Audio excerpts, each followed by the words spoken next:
Ok, vamos a hablar de la ascensión de Cristo y de la ascensión de Cristo, de la exaltación de Cristo.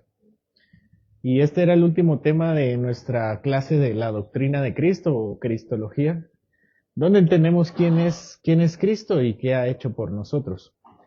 Vimos primeramente la persona de Cristo, sus naturalezas y su obra en esta ocasión. Y el domingo pasado vimos acerca de su humillación, de cómo el Señor se somete a la autoridad humana, a la humillación humana, para vivir en lugar de nosotros y morir en lugar de nosotros. Y ahora vamos con la exaltación de Cristo, que es el premio que Dios el Padre le da por haberse entregado por nosotros. Bueno, y nosotros empezamos, o terminamos, mejor dicho, el punto anterior, con la muerte y la sepultura de Cristo. Y ahí termina su humillación en los infiernos, en el estado de humillación total. Y ahora viene la exaltación de Cristo. ¿Dónde inicia o cuándo inicia la exaltación de Cristo? ¿Cuándo creen? En la resurrección. Yo no quisiera que estemos demasiado acostumbrados a las palabras cristianas de resurrección, ni de todas las que hemos visto, que no nos acostumbremos demasiado. ¿Qué implica la palabra resurrección? Volver a vivir. Ese es su significado eh, semántico, si podemos pensar. No, semántico no es. Su significado, ¿no? De la palabra volver a vivir. Pero ¿qué implica volver a vivir? ¿Quién puede volver a vivir? ¿Quién puede entre los hombres volver a vivir? Nadie. ¿Por qué nadie puede volver a vivir? No podemos decir me voy a morir y ay, mañana me desmuero. ¿Por qué no podemos hacer eso? Porque no tenemos la capacidad. Pero ¿y por qué no tenemos la capacidad? Bien, tiene que ver con la naturaleza, gracias. Adán no tenía la naturaleza de morir y muere. ¿Por qué Dios no nos da entonces esa naturaleza?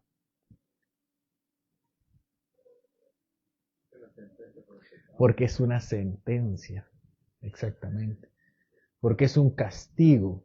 Por eso no podemos volver a vivir.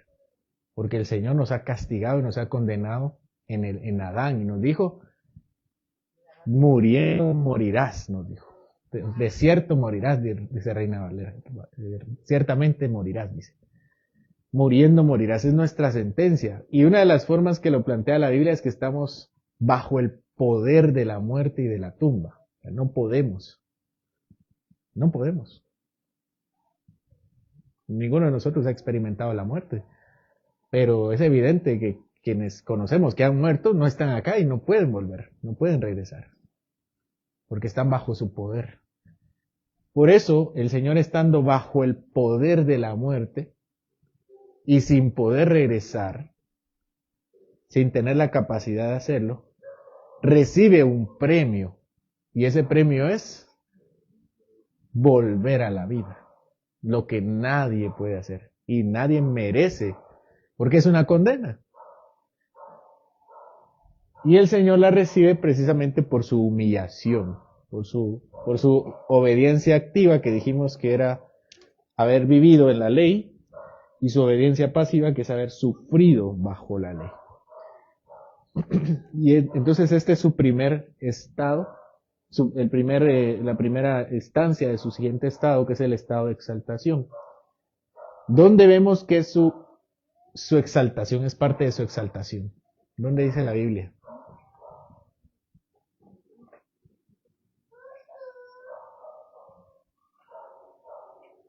Hermanos.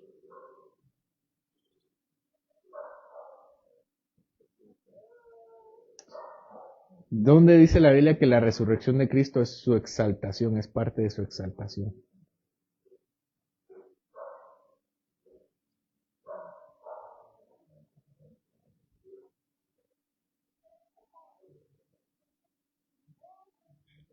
Vamos a Hechos, Hechos capítulo 2.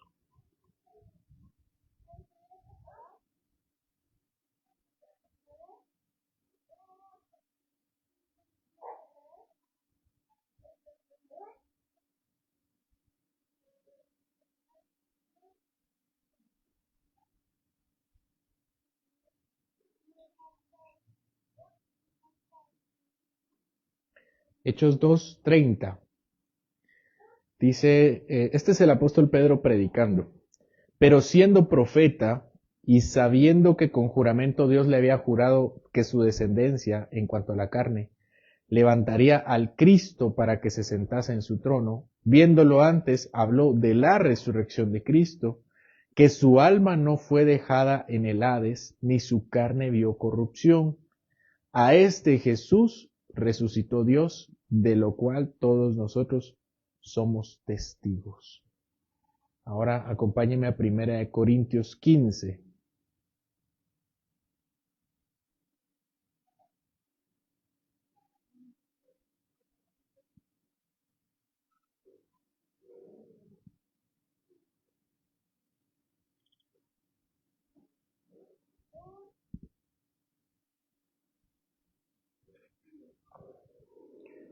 Versículo 20. Mas ahora Cristo ha resucitado de los muertos, primicias de los que durmieron es hecho, porque por cuanto la muerte entró por un hombre, también por un hombre la resurrección de los muertos.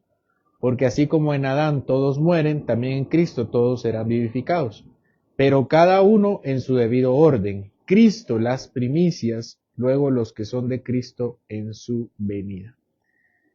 Entonces el premio que recibe el Señor es haber sido resucitado, y la palabra que usa Pablo aquí es primicias. ¿Qué significa primicias? El primero, ese es su premio, haber resucitado. Entonces, la resurrección, en términos llanos, es volver a la vida, pero en términos bíblicos, teológicos, implica el premio que el Señor le da a Jesucristo, que Dios le hace a Jesucristo por haber muerto, vivido y muerto por nosotros. Entonces le dice, tú regresa a la vida, el único que merece la vida. ¿Cuál fue la condena de Adán? Dijimos, morir, ¿verdad? ¿Qué hubiera pasado? Yo sé que no existen los contrafácticos, no existen los hubieras, pero ¿qué hubiera pasado si Adán no comía? Era la vida, ¿verdad? Si la condena del pecado era la muerte, la recompensa de la obediencia era la vida. Entonces, lo que está haciendo el Señor es recibir el galardón que perdió Adán. Eso es lo que estaba pasando. Asumió la muerte de Adán. Finalmente Adán no muere. ¿Qué pasa cuando el Señor condena a Adán? ¿Qué le dice? Ciertamente morirás. ¿Y qué pasó con Adán? Cuando come el fruto, siguió viviendo. Y después lo confronta y uno pensaría, olvidémonos todo lo que sabemos acerca de la Biblia. Y estamos primero con Adán. Y Dios le dice, Adán, te vas a morir si comes de eso. Y come. Entonces, si fuera una película, diríamos, en cualquier momento Adán cae fulminado. Y no. Llega Dios, se le acerca, le dice, ¿dónde estás? Y empieza la conversación, ¿no? La mujer que me diste fue tu culpa. Y el Señor pensaría que en ese momento lo iba a castigar, dándole lo que le había prometido, que era la muerte. ¿Y qué hace el Señor? Antes de sacarle el paraíso. Lo viste. ¿De qué lo viste? De piel. Yo sé que es un poco obvio, pero ¿de dónde sacó esa piel? Mató un animal, tomó su piel y cubre la desnudez de Adán.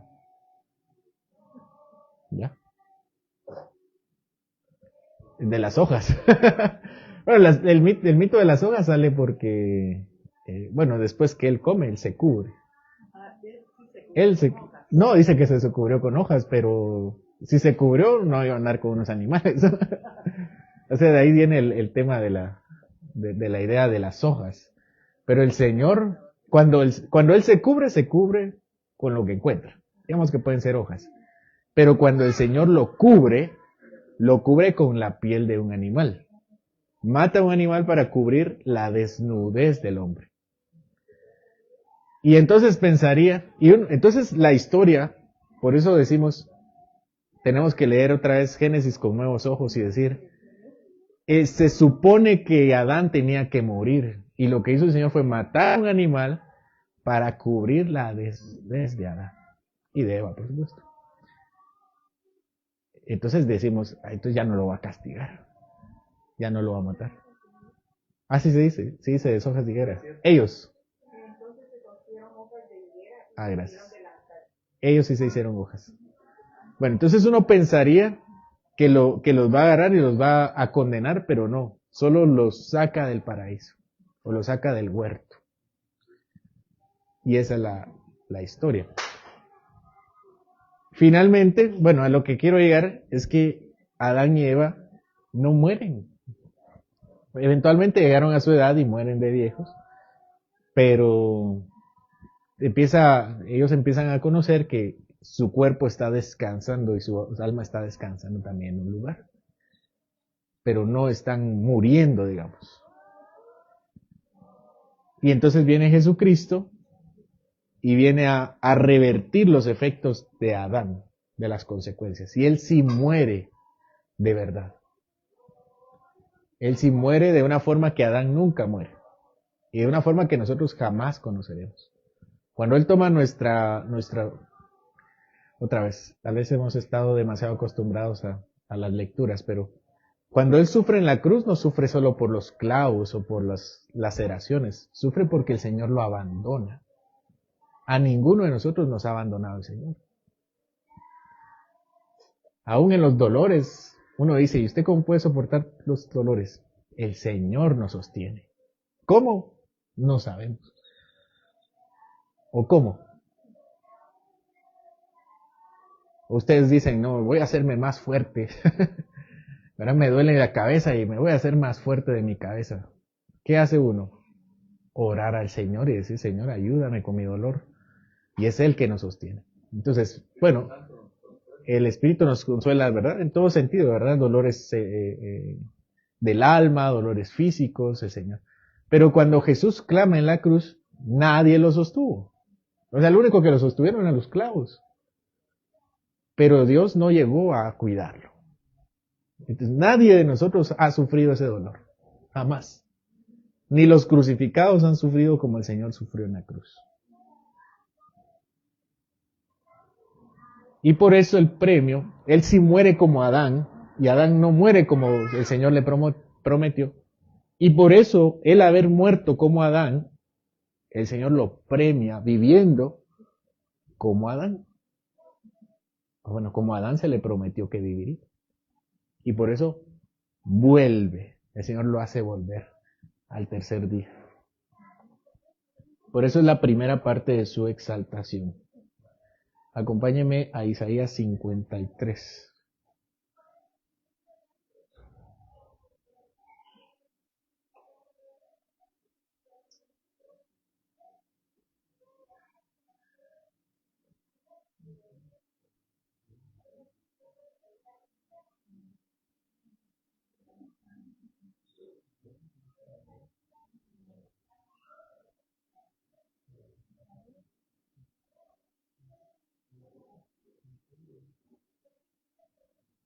Dice el versículo...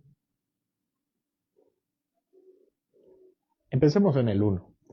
¿Quién ha creído a nuestro anuncio y sobre quién se ha manifestado el brazo de Jehová? Subirá cual renuevo delante de él y como raíz de tierra seca. No hay parecer en él ni hermosura. Le veremos, mas sin atractivo para que le deseemos. Despreciado y desechado entre los hombres, varón de dolores, experimentado en quebranto.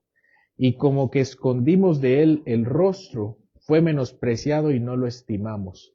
Ciertamente llevó él nuestras enfermedades y sufrió nuestros dolores, y nosotros le tuvimos por azotado, por herido de Dios y abatido. Mas él herido fue por nuestras rebeliones, molido por nuestros pecados, el castigo de nuestra paz fue sobre él, y por su llaga fuimos nosotros curados. Todos nosotros nos descarriamos como ovejas, cada cual se apartó por su camino, mas Jehová cargó en él el pecado de todos nosotros. Angustiado él y afligido, no abrió su boca. Como cordero fue llevado al matadero y como oveja delante de sus trasquiladores se enmudeció y no abrió su boca. Por cárcel y por juicio fue quitado, y su generación, ¿quién la contará? Porque fue cortado de la tierra de los vivientes, y por la rebelión de mi pueblo fue herido. Y se dispuso con los impíos su sepultura, mas con los ricos fue su muerte, aunque nunca hizo maldad ni hubo engaño en su boca. Con todo eso, Jehová quiso quebrantarlo, sujetándole a padecimiento. Cuando haya puesto su vida en expiación por el pecado, verá linaje y vivirá por largos días. Y ahí vamos a dejarlo. Es la primera parte de su exaltación. Entonces, esta profecía de Isaías describe todo lo que el Señor sufrió, experimentó, lo describe detalladamente y dice que por expiación, porque su vida fue puesta en lugar de la nuestra, eso significa expiación. Ahora verá linaje. ¿Qué significa ver linaje? ¿Qué significa ver descendencia?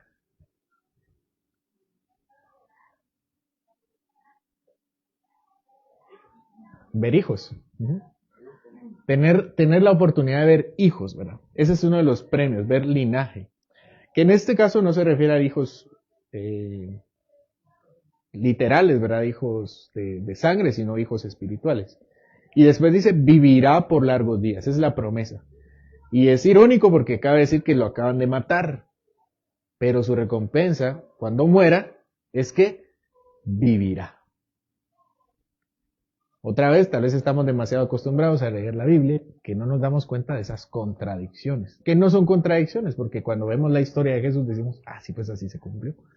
Para nosotros era una contradicción, porque si nosotros nos morimos, yo sé que esto es obvio, pero al morir no vivimos, ¿no?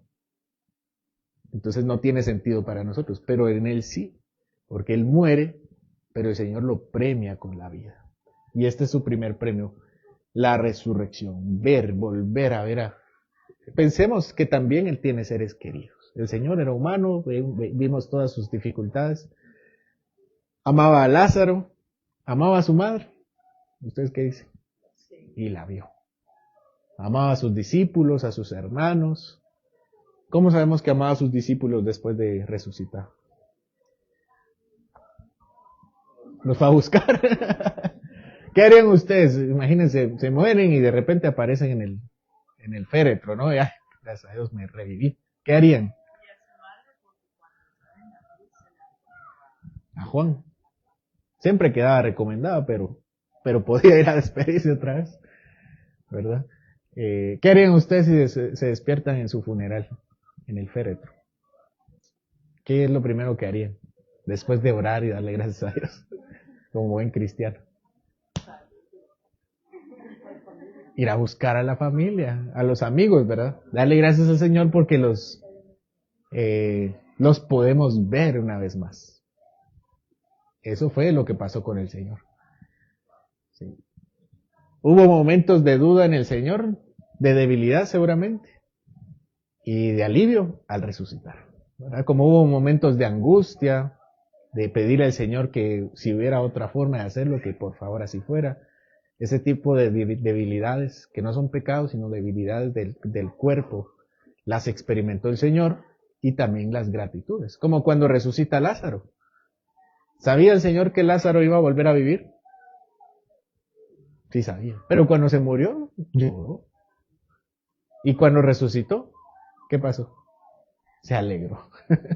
Entonces él, al estar vivo, se alegra y va con sus seres queridos y va y los abraza y los quiere mucho. No los abraza, ahora le dice, no me toques. Pero va con ellos y se alegra y come con ellos. Y antes de irse, les entrega la paz. ¿Cómo hace eso? ¿Cómo les entrega la paz? Hermanos, ¿quiénes han leído Juan? Se los dice. ¿Y qué agrega? Sí, se los dice, ¿verdad? ¿Y qué más hace? Comparte con ellos. Pero falta algo que asegura la paz. Les sopla. ¿Qué cosa? El Espíritu Santo. Entonces regresa para consolarlos y darles al Consolador. Oficialmente, ¿no? Porque por supuesto que el Espíritu Santo está en todos lados también. Sin embargo, para su misión todavía necesitaban el derramamiento del Espíritu, pero no estamos hablando de la iglesia, estamos hablando de Cristo. Después de la resurrección, ¿qué sigue en su estado de exaltación? La ascensión. Con C, ¿verdad? Con S. ¿Qué significa ascensión? Subir.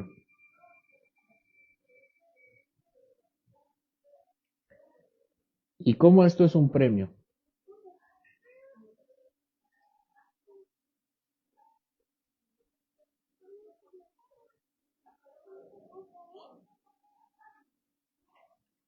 Hermanos. Vuelve con el Padre. Como él oró, ¿verdad? Él ora en el huerto y le pide que vuelve a ese mismo estado de gloria.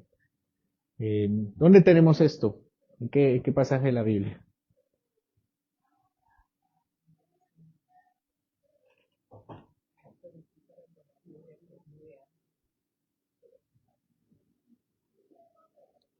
Vamos a Hechos capítulo 1.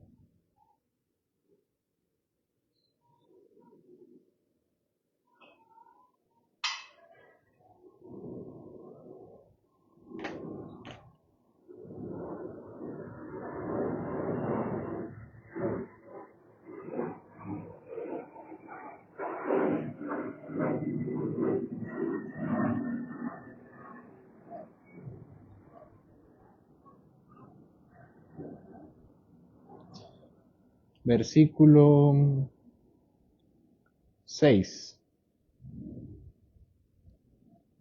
Hechos 1:6.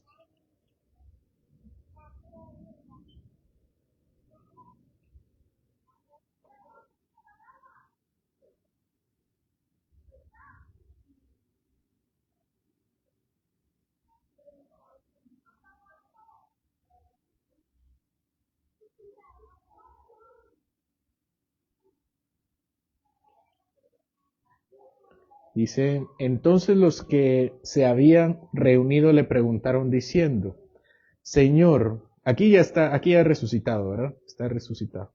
¿Restaurarás el reino a Israel en este tiempo? Y les dijo, no os toca a vosotros saber los tiempos o las sazonas que el Padre puso en su sola potestad, pero recibiréis poder cuando haya venido sobre vosotros el Espíritu Santo, y me seréis testigos en Jerusalén, en toda Judea, en Samaria, hasta lo último de la tierra.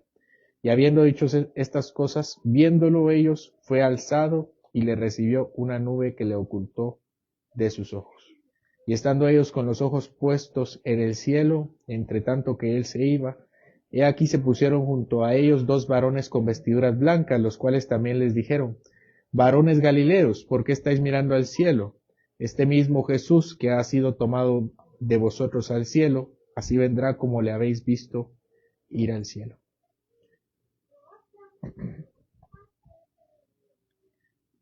Bueno, entonces tenemos aquí que el Señor tiene el premio de regresar ahora con el Padre. Dice Lucas 24:51, aconteció que bendiciéndolos, se separó de ellos y fue llevado arriba al cielo. Este es un texto un poco más resumido de lo que nos cuenta en Hechos. Efesios 4:10, el que descendió es el mismo que también subió por encima de todos los cielos para llenarlo todo. Bueno, entonces el Señor asciende y deja la miseria de este mundo para entrar en la gloria del cielo. Eso es lo que pasa en esta parte de su exaltación. Pues aunque nosotros la pasamos muy bien en la tierra, muchas veces. Bueno, esta tierra tiene sus dificultades y tiene sus felicidades, ¿verdad? También debemos confesar que estar en el cielo es mucho mejor. ¿O no? ¿Qué dicen ustedes? Ustedes esperan el cielo.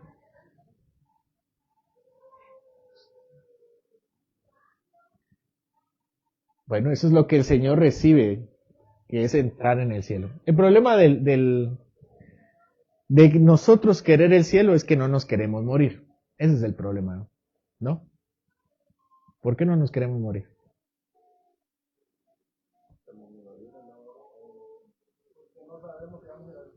Eso puede ser una razón, ¿verdad? No todos están seguros. Puede haber otras razones, por ejemplo, lo que dejamos, ¿no? Lo que dejamos. El dolor del cambio, ¿verdad? Nos da miedo el cambio. Si nos da miedo cambiarnos de casa. Si nos da miedo, o sea, cambiar de trabajo. Cuanto más este cambio tan grande. Pero debemos entender que el lugar que nos espera es mucho mayor del que estamos acá. Y el Señor que ya ha resucitado, que ha experimentado la muerte, sabe muy bien ese estado. Y por eso recibe el premio de llegar primeramente al cielo. ¿Qué hombre había llegado al cielo hasta ese momento?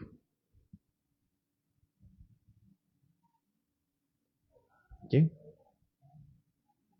Ninguno. Elías fue ascendido al cielo, pero no en el mismo sentido que el Señor. ¿Cuál era la diferencia entre... ¿Se recuerdan las historias? Hay por lo menos dos hombres que se habla de que fueron con el Señor al cielo. ¿Quiénes eran esos hombres? Enoc y Elías. ¿Qué dice la Biblia de Enoc? Que caminó con Dios y se lo llevó. Y de Elías, que fue traspuesto, sube en un carro de fuego y el Señor lo lleva al cielo. ¿Por qué no es lo mismo que el Señor Jesús? ¿Cómo? No murieron en el sentido que nosotros lo conocemos, ¿verdad? Pero tenían que morir. ¿Por qué tenían que morir? ¿Perdón? Porque era la condena del pecado, era establecido que todos los hombres murieran. Lo que pasó es que no murieron de la misma manera que nosotros todos morimos, pero ellos murieron también. ¿Cuál era la condición para que Jesús subiera al cielo? Su condición física. ¿Cómo? ¿Morir? Ajá. ¿Y qué le tenía que pasar al cuerpo? Primero corromperse y después ser transformado. Por eso cuando resucita le dice, ¿a quién le habla? ¿Se recuerda? ¿A quién? A María, ¿verdad? ¿Qué le dice a María? No me toques, porque todavía tengo que ir al cielo. Entonces, su cuerpo todavía no estaba preparado para ir al cielo. O mejor dicho, nuestro cuerpo todavía no está preparado para ir al cielo de esa manera. Por eso cuando venga el Señor nos tiene que transformar. Y Enoc y Elías no habían sido transformados. ¿Por qué no habían sido transformados? ¿Cómo? Porque el camino no estaba preparado. ¿Quién tenía que hacer ese camino? Jesucristo. Él es el primero en todo. El primero en resucitar, ningún hombre ha resucitado. Y el primero en ir al cielo, ningún hombre ha ido al cielo. De la manera que tenemos que ir al cielo, ¿verdad? Enoc tiene que morir y Elías tenía que morir. Y ese es el premio que recibe el Señor. Cuando llega al cielo no había nadie, no dijo aquí no hay problema, aquí lo vamos a llenar. Y ahí nos está esperando para que nosotros lleguemos, ¿verdad? Esa es la ascensión.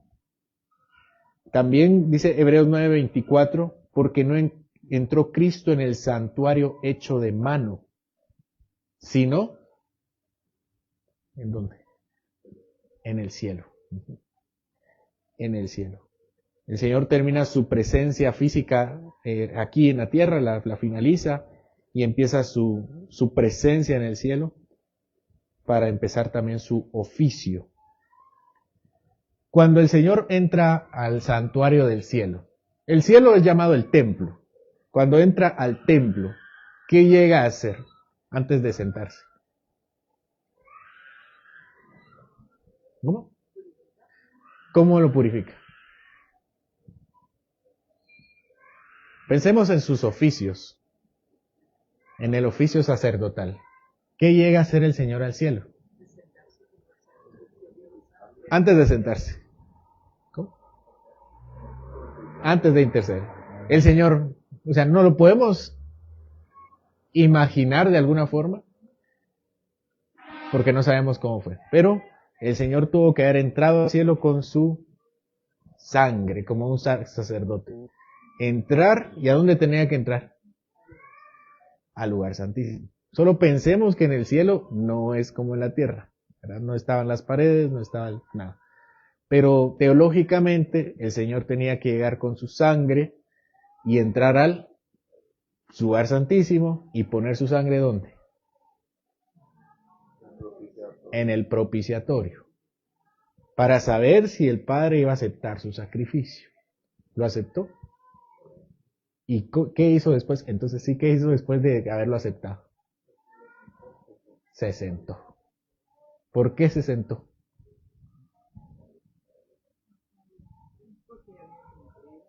Porque había cumplido.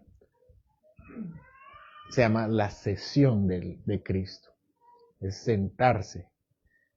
Ese es el segundo privilegio. Un privilegio que no tenían los sacerdotes de aquí en la tierra.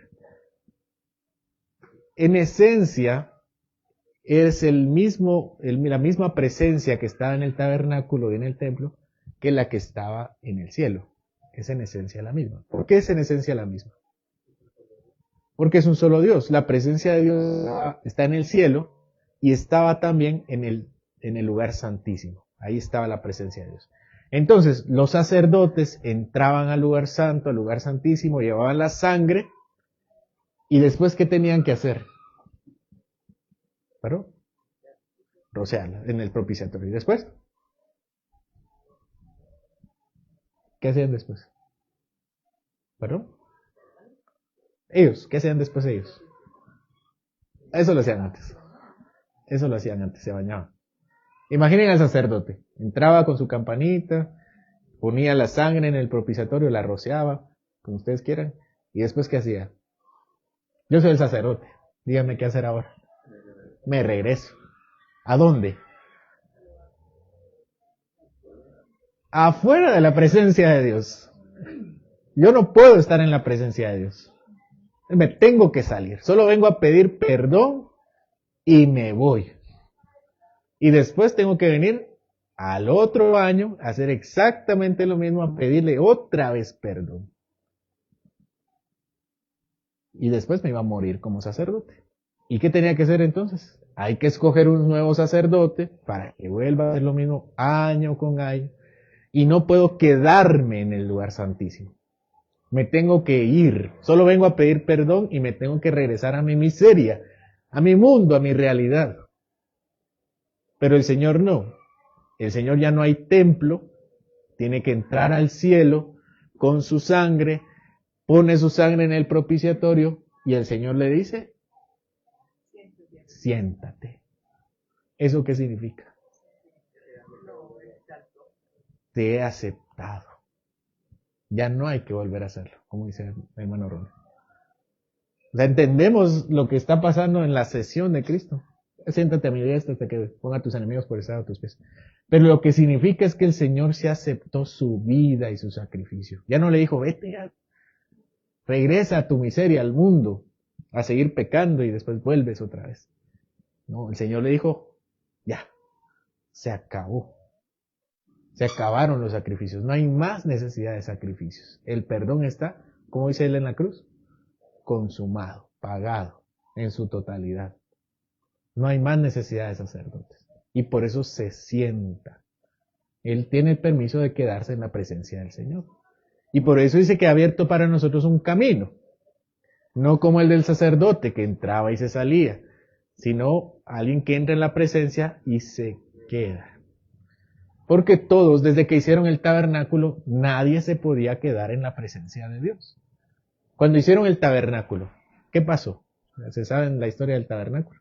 En Números. Ustedes han estudiado el tabernáculo bastante. ¿Qué pasó la primera vez? La primera vez que ingresaron. ¿Quién fue el primero que ingresó? Después de Dios, ¿quién ingresa? Moisés. Y ahí estaba Moisés. Y después Moisés tenía que salirse. Y después le dice Moisés, que Moisés hablaba cara a cara con el Señor. Le dice a Moisés que el tabernáculo tiene que instalarse en la tierra prometida. Y uno creería que Moisés tiene el privilegio de hablar con Dios, pero le dice, el tabernáculo se va a la tierra prometida, pero tú, tú no. ¿No creen que era un difícil castigo que había recibido Moisés? El castigo de Moisés no fue tanto difícil por haberse muerto en el desierto, fue porque después de haber tenido esa comunión, no iba a gozar de esa presencia instalada. Ese es el punto de sentarse. Y se sienta y también le da muchos privilegios después de sentarse. Esa es su sesión en relación a su oficio sacerdotal. Pero también tiene una sesión en relación a su oficio de rey. Vamos a ver. Primero vamos a ver los textos. Marcos 16, 19. El Señor fue recibido arriba en el cielo y se sentó a la diestra de Dios. Efesios 1, 20 al 22. Sentándose a su diestra en los lugares celestiales, sobre todo principado. Vamos a leer bien Efesios. Efesios 1.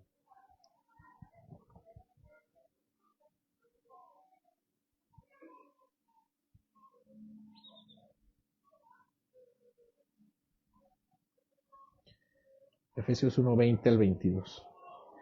Dice, la cual operó en Cristo, resucitándole de los muertos y sentándole a su diestra en los lugares celestiales, sobre todo principado y autoridad y poder y señorío y sobre todo nombre que se nombra, no solo en este siglo, sino también en el venidero, y sometió todas las cosas bajo sus pies y lo dio por cabeza sobre todas las cosas a la iglesia, la cual es su cuerpo, la plenitud de aquel que lo llena todo en todo.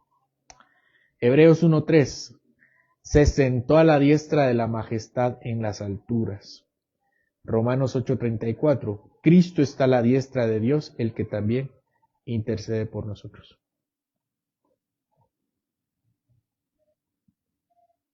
Bueno, vamos a Hechos otra vez, Hechos capítulo 2.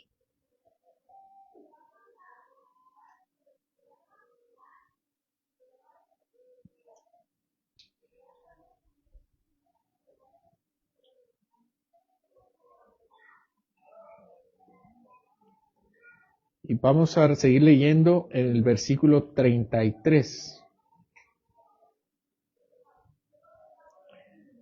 donde nos quedamos. Dice, a este Jesús, el 32, aquí nos quedamos. A este Jesús resucitó Dios, del cual todos nosotros somos testigos. Así nos quedamos en la resurrección.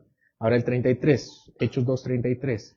Así que, exaltado por la diestra de Dios y habiendo recibido del Padre la promesa del Espíritu Santo, ha derramado esto que vosotros veis y oís.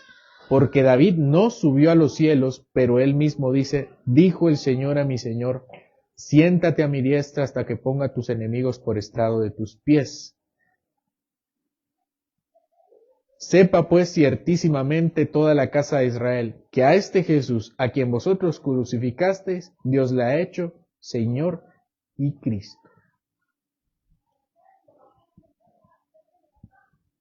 Entonces aquí tenemos otra manifestación de la gloria que el Señor, no solo del hecho de sentarse, sino de las promesas que recibe al sentarse. Y Pedro cita el Salmo 110. ¿Qué dice el Salmo 110? Él explica. Pedro explica. David escribió este salmo. Eso es lo que él dice. Estoy traduciendo al lenguaje actual. David escribió este salmo. Que dice, siéntate, el Señor dijo a mi Señor, siéntate a mi diestra hasta que ponga tus enemigos por estrado de tus pies, o sea, a tus pies. Eso escribió David. Y Pedro dice, David no subió al cielo para ver esto, pero él lo sabe. Y ahora confirma, dice, sepan ciertísimamente toda la casa de Israel, sepan ustedes israelitas, que a este Jesús a quien ustedes crucificaron, Dios le ha hecho Señor y Cristo, ungido, lo ha puesto como rey, es Él el que está gobernando. Entonces, al sentarlo, Dios lo sienta, el Padre lo sienta a su lado, le hace una promesa. ¿Cuál es la promesa que le hace? Que todos sus enemigos serán puestos por estrado de sus pies. ¿Qué significa estrado de sus pies? ¿Cómo? vencidos, en forma, el lenguaje figurado, ¿verdad? Interpretando el lenguaje figurado, serán vencidos.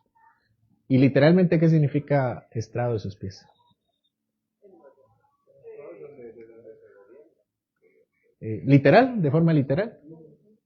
Donde ponen los pies, ajá. Como alfombra, exactamente. Serán puestos como alfombra. Ahora, en términos de interpretar el lenguaje figurado, como dice Ronald, serán vencidos, como dice Tito, serán vencidos, serán reducidos, ellos caerán, digamos. Eso es lo que el Señor le promete al sentarse, que todos los enemigos serán puestos a estrado de sus pies. ¿Cómo pasa esto? ¿Qué está pasando en esa promesa?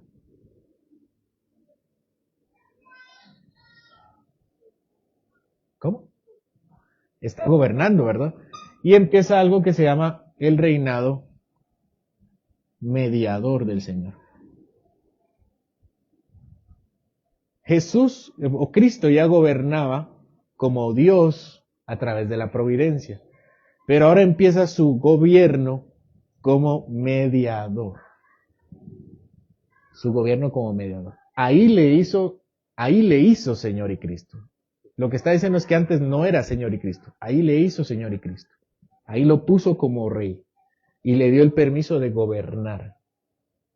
Gobernando a través de su ley y a través de su intercesión. Y yo creo que eso alguien lo dijo hace un rato, ¿no?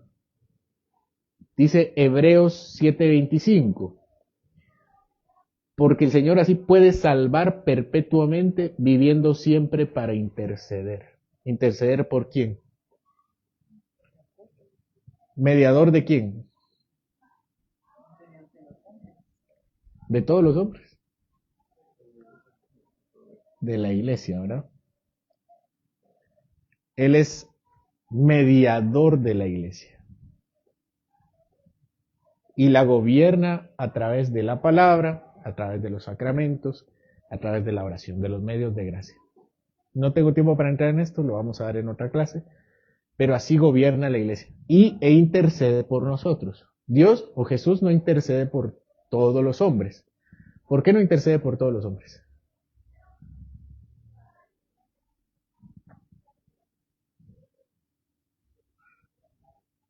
¿Por qué decimos que no intercede por todos los hombres? Porque no todos, si intercediera por todos los hombres serían salvos, ¿verdad? Pensemos en el sacrificio del sacerdote. El sacerdote llegaba a ofrecer sacrificio una vez al año por todo el pueblo. ¿Quién era perdonado? Todo el pueblo. ¿Eran perdonados los filisteos? No. ¿Por qué no? Porque el sacerdote llegaba por el pueblo. Entonces el Señor entra al cielo y intercede por su iglesia. Y es perdonada su iglesia, o el pueblo, como quieran verlo. El pueblo. Empieza su intercesión.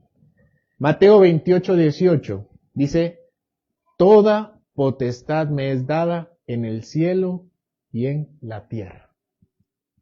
Todo poder me ha sido. Y ahora gobierna, es mediador de la iglesia y somete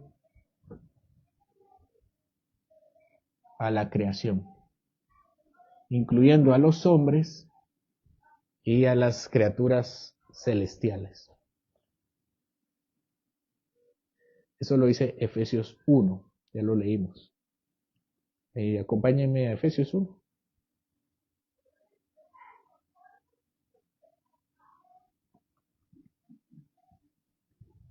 (21) Sobre todo principado y autoridad y poder y señorío, y sobre todo nombre que se nombra, no solo en este siglo, sino también en el venidero.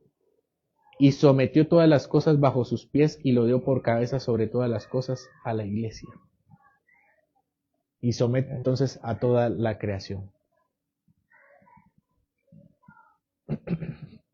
Bueno, ¿cómo gobierna entonces el Señor al mundo a través de su reinado mediador?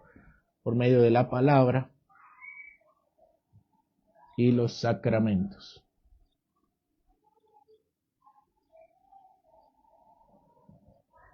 Eso es lo que nos enseñan las parábolas. El reinado de Cristo no es por la espada.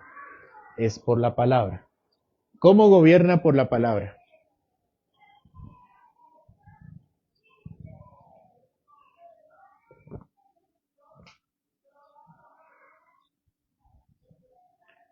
Se han peleado con alguien y no querían perdonarlo.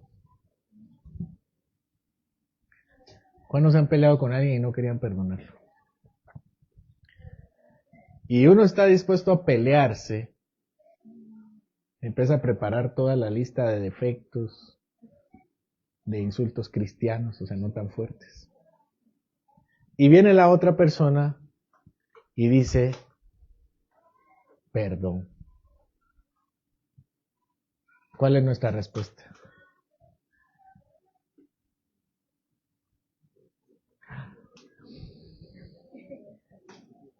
Me tengo que guardar todos mis cartuchos, ¿verdad? Porque yo voy con todo y la otra persona me dice, perdón.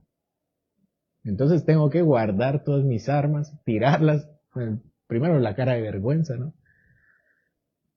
Bueno, lo que el Señor hace es pues, bastante parecido. El Señor viene y en lugar de condenar a los hombres, viene y les extiende el perdón, el amor, la misericordia. ¿Cómo? A través del Evangelio. Y por eso Juan 3:16, que el Señor amó a todo el mundo y le dio a todo el mundo su Hijo. Depende de cada hora de cada uno si cree o no cree, pero el Señor ha entregado a su Hijo. Y esa es la palabra. Y Pablo dice, nosotros somos ministros del ejército, ministros de gobernación, ministros de defensa, ministros de... ¿Cuál es la palabra que usa Pablo?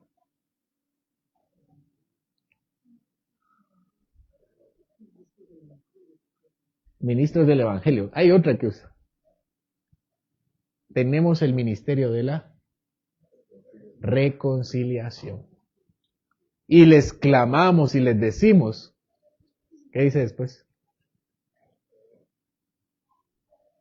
Y por eso clamamos y les decimos, reconciliaos con Dios. Así dice Pablo, ¿verdad? Nosotros somos los ministros, no de la guerra, no de defensa, ministros de la reconciliación. Y por eso les decimos, reconciliaos con Dios. Y esa es la forma en que Cristo empieza a gobernar. Y es la iglesia quien tiene que ir a conquistar. Eso suena muy pentecostal. Pero tiene que ir a conquistar. ¿Cómo conquista? Con la palabra. Rompiendo los corazones de los hombres y desarmándolos con la palabra de la reconciliación. Por eso aquella escena, ¿verdad?, de los cristianos coptos que están vestidos de anaranjado y los de ISIS, los talibanes atrás.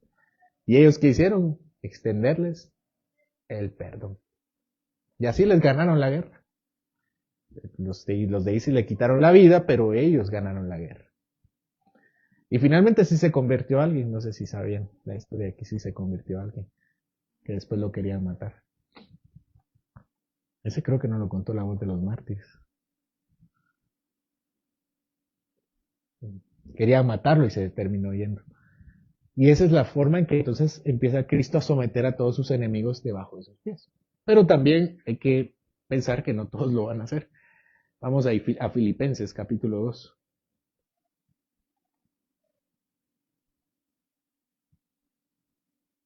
Vamos a leer desde el 6. Cristo, el cual siendo en forma de Dios, no estimó el ser igual a Dios como cosa que aferrarse, sino que se despojó a sí mismo tomando forma de siervo, hecho semejante a los hombres, y estando en la condición de hombre, se humilló a sí mismo, haciéndose obediente hasta la muerte, y muerte de cruz. Por lo cual Dios también lo exaltó hasta lo sumo, y le dio un nombre que es sobre todo nombre, para que en el nombre de Jesús se doble toda rodilla de los que están en los cielos y en la tierra y debajo de la tierra, y toda lengua confiese que Jesucristo es el Señor para gloria de Dios Padre. Entonces, eventualmente todos los hombres quedarán rendidos por las buenas o por las malas, porque todos van a reconocer que Jesucristo es Señor para gloria de Dios el Padre, como dice acá. La otra forma en que el Señor administra su gobierno es a través de los sacramentos. ¿Cómo el Señor ejerce su gobierno a través de los sacramentos?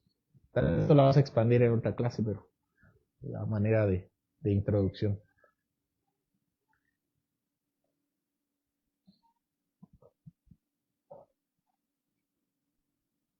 Hermanos.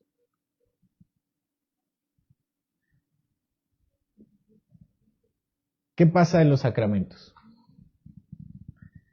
En los sacramentos el Señor nos da gracia.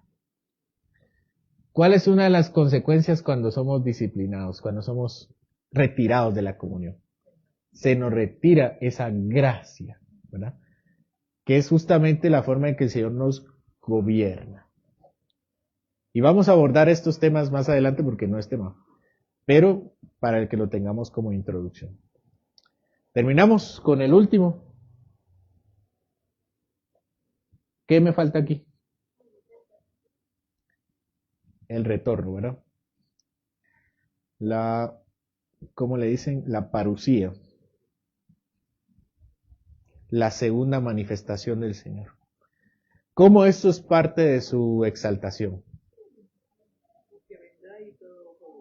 Porque todo ojo verá. Aquel que fue humillado será reconocido públicamente delante de todos.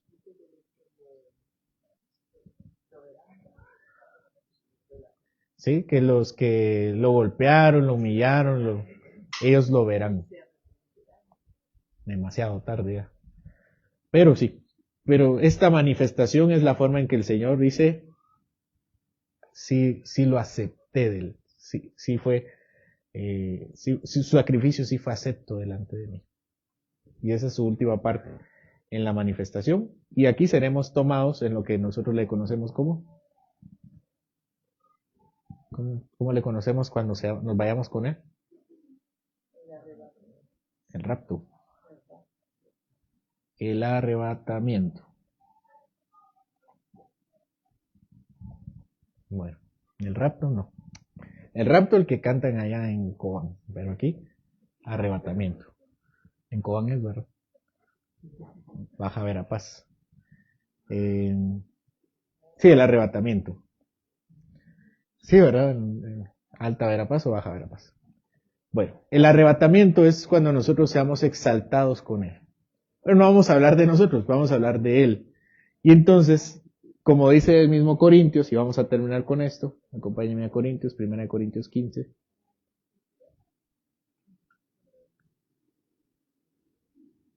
Más ahora, 1 Corintios 15, 20, más ahora Cristo ha resucitado de los muertos, primicias de los que durmieron es hecho, porque por cuanto la muerte entró por un hombre, también por un hombre la resurrección de los muertos. Porque así como en Adán todos mueren, también en Cristo todos serán vivificados. Pero cada uno a su debido orden. Cristo las primicias, luego los que son de Cristo en su venida, luego el fin cuando entregue el reino al Dios y Padre, cuando haya suprimido todo dominio, toda autoridad y toda potencia. Porque es preciso que Él reine hasta que haya puesto a todos sus enemigos debajo de sus pies. Y el postrer enemigo que será destruido es la muerte, porque todas las cosas las sujetó debajo de sus pies. Y cuando dice que todas las cosas han sido sujetadas a Él, claramente se exceptúa aquel que sujetó a Él todas las cosas. Pero luego que todas las cosas le estén sujetas, entonces también el Hijo mismo se sujetará al que le sujetó a Él todas las cosas, para que Dios sea todo en todos. Bueno, ¿qué significa todas estas palabras que a veces confunden? Significa que esto llegará cuando la iglesia termine su tarea. ¿Cuándo sabremos que viene el fin? ¿Qué dice la Biblia acerca del fin? Dice, cuando el Evangelio sea predicado en todo el mundo, entonces vendrá el fin. ¿Quieren que el fin no venga? No predique. Pero gracias a Dios hay creyentes que van y predican y la iglesia debe estar comprometido con eso. Y cuando esa tarea, cuando la iglesia lleve su espada a conquistar a todos sus enemigos y ponerlos debajo de sus pies, y todos crean, entonces el Señor se manifestará. También hay otra promesa de creer de los hombres que está en Romanos capítulo 11. ¿Recuerdan cuál es esa promesa?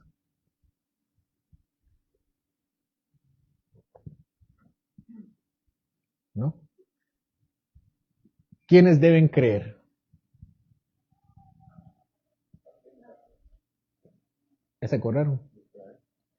Deben creer los gentiles que han sido contados y después vamos a Romanos 11. Ya terminamos con esto también. Romanos capítulo 11.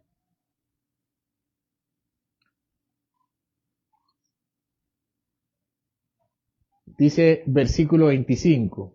Porque no quiero, hermanos, Romanos 11, 25, porque no quiero, hermanos, que ignoréis este misterio, para que no seáis arrogantes en cuanto a vosotros mismos, que ha acontecido a Israel endurecimiento en parte, hasta que haya entrado la plenitud de los gentiles, y luego todo Israel será salvo, como está escrito.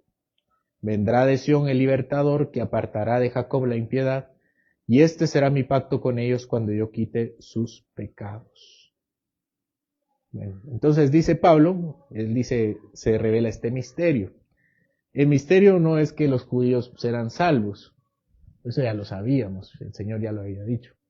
El misterio es que están endurecidos en parte hasta que haya entrado la plenitud de los gentiles. ¿Qué significa la plenitud de los gentiles?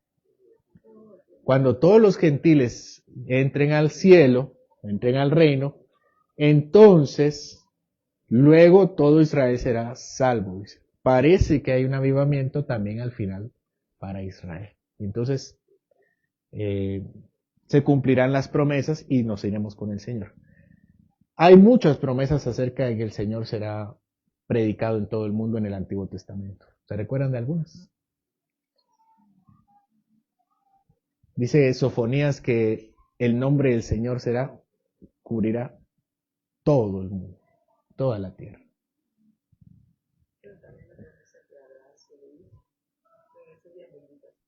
Todas las familias de la tierra, ¿cierto? Entonces tenemos que la iglesia conquistará y los creyentes aumentarán y finalmente los creyentes gentiles, el Señor tiene un plan con Israel, le restaurará y ya cuando sus enemigos estén puestos debajo de sus pies, el Señor vendrá y reclamará el reino. Y después de reclamar el reino, ¿qué va a hacer según 1 Corintios 15?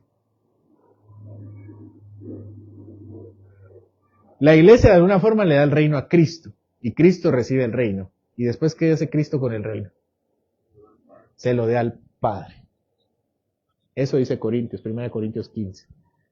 Y esta es entonces la exaltación de Cristo, la exaltación de Cristo. Bueno, en teoría, ¿no?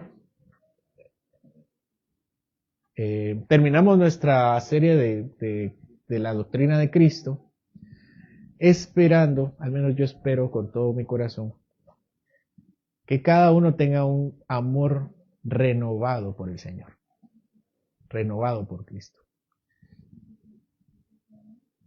Si yo les cuento mis planes, imaginen, yo les cuento mis planes, fíjense que quiero graduarme y comprar esto y adquirir esto y todo eso. ¿Qué pasaría si ustedes son mis verdaderos amigos? ¿Qué me dirían? ¿Cómo? Qué alegre, qué bueno. Ahí invitan, ¿no? Algo así, ¿verdad? Para estar juntos, pues, no para otra cosa. No por tacaños, sino háganos participantes de esa actividad. ¿Qué pasa si no son mis amigos? ¿Qué me dirían? Yo estoy con alguien en el bus y le digo, fíjese, señor don Saber, porque no sé su nombre, que yo quiero ir y hacer y graduarme y comprar y todo eso. ¿Qué me va a decir el señor de la par mía? Déjeme dormir, bro. Ah, qué bien. Bueno, ¿qué es lo que tenemos aquí? El Señor me está diciendo, este mundo es mío y este plan es mío.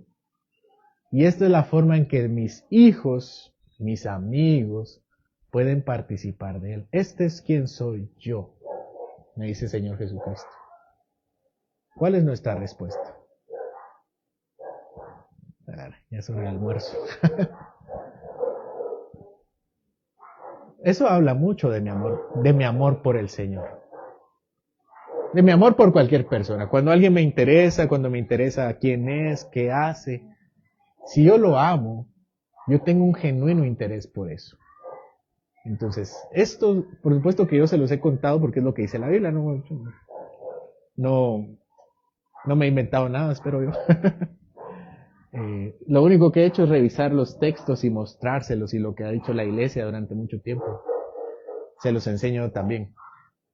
Pero espero que como genuinos creyentes se admiren por el Señor y lo amen más y le den gracias por estar participando en su plan. Y que a pesar de que nosotros a veces creemos que nuestros problemas son grandes, son pequeños, hermanos, son pequeños en cuanto a la misión del Señor. Nosotros nos vamos a morir, todos nos vamos a morir y nuestros sueños van a quedar en nada. ¿Alguien se recuerda a los guatemaltecos que estaban viviendo aquí hace 100 años? ¿Dónde están? Sus planes, sus sueños, ¿dónde están? ¿Dónde están? Nada, se murieron con ellos. Nadie los recuerda, ni siquiera. ¿Qué pasó con el sueño del expresidente Justo Rufino Barrios de unir a Centroamérica? Se murió y se murió todo. Hoy solo están los libros de historia. Y nosotros tenemos la oportunidad de participar en su exaltación. Que nuestra vida cobre sentido y tenga significado y tenga relevancia. Y que no desaparezca en el tiempo como estamos condenados. Que nos recordemos que somos polvo y al polvo vamos a volver. Y todo lo que creíamos importante en 10, 20, 100 años va a valer nada. Pero quien invierta para el reino del Señor permanecerá para siempre. Ha invertido en el lugar correcto y su vida tendrá propósito. Si no, eso nunca va a pasar. Entonces, esta serie ha sido para avivar su amor, o para despertarlos por lo menos, ¿no? De tal vez que su corazón dice que ama al Señor, pero realmente no está interesado por quién es Él o por qué Él hace. Que esta serie sea para eso. Y vamos a terminar entonces, esperando que el Señor toque nuestro corazón y todos también estemos más comprometidos con Él. Oramos. Señor, gracias porque tenemos este tiempo para conocerte, para saber quién eres y también lo que has hecho por nosotros. Que tú mereces toda la gloria y toda la honra, mereces nuestra vida, nuestra atención, nuestra alma, nuestro servicio, nuestra obediencia, que tu vida es la que realmente permanecerá y tu plan es el importante en esta existencia. Ayúdanos, Señor, a dejar de vivir también en nuestro pequeño mundo de problemas irrelevantes que no trascenderán. Y aunque tú te dignas a vernos con misericordia y atender nuestras necesidades de hoy, déjanos, Señor, que nuestra mirada sea más allá que ver para abajo, que podamos ver hacia arriba, hacia el cielo, hacia tu exaltación y querer ser participantes de esa exaltación. Querer ser participantes de tu plan. Que lo que hagamos en esta tierra cuente para el futuro, para la exaltación, que anhelemos más que los bienes terrenales, anhelemos las glorias celestiales que recibiremos contigo. Las coronas, los premios, las tierras, todas aquellas figuras que tenemos en las parábolas, los dones, los premios, que sean verdaderamente valiosos para nosotros aquí en la tierra. Ayúdanos, Señora, a levantar nuestra mirada y nuestro corazón a ti, para que avives un amor genuino por ti. Nos despedimos en tu nombre, Señor, esperando que nos permita regresar también en la tarde para seguir adorando tu nombre. En Cristo Jesús oramos. Amén.